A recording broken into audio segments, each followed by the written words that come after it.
After many years my family tried to get back into my life, but I can't forgive them. Final part. No name. No context. But I knew exactly who it was from. I stared at my phone, my mind racing. They weren't going to stop. They actually thought they could force their way back into my life. I wasn't about to let that happen.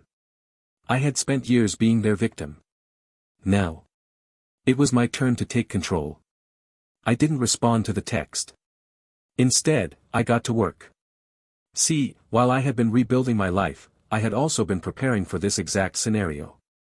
I had spent years collecting information, on my parents, my extended family, even Lisa. I knew their secrets. Their real secrets. My father. He had been evading taxes for years, funneling money through shell accounts to avoid paying his fair share. My mother. A habitual liar who had convinced an entire church community she was a saint, while covering up her own affair. And Lisa? Well. Lisa had gone to therapy, sure. But what she never told anyone was that I wasn't her first lie. She had accused a teacher of inappropriate behavior when she was 14. The case was quietly dropped after inconsistencies emerged, but the man's reputation never recovered. I had proof. Screenshots. Records. Documents they thought were long buried. It was time to use them. The next morning, I sent out a few anonymous emails. One to my father's company, detailing exactly how much he had stolen.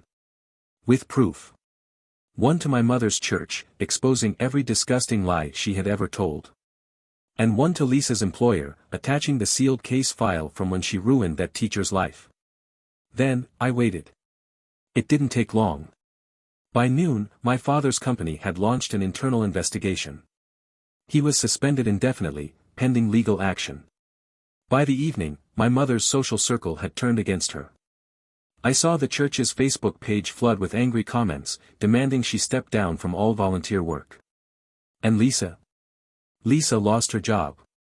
Apparently, her boss didn't appreciate hiring someone with a history of false accusations. My phone rang non-stop. First my mother. Then my father. Then Lisa. I let every single call go to voicemail. Then, just to twist the knife, I sent a single text to our old family group chat. You ruined my life. Now you know what it feels like. I knew they'd try to fight back. They'd scream, deny, beg, whatever it took to make it my fault again. So I made sure they wouldn't get the chance. I filed a restraining order against my parents for harassment. It was granted immediately, thanks to the years of messages and sudden in-person ambush. Lisa. I sent her one final message. You got to walk away from your lies once. You don't get to do it twice. She didn't respond. In the end, they got what they deserved. My father. Facing prison time for tax fraud. My mother. Shunned by the very people she spent years manipulating. Lisa. Unemployed, friendless, and finally forced to live with the consequences of her actions. And me? For the first time in my life. I was truly free. Revenge was mine. And it was perfect.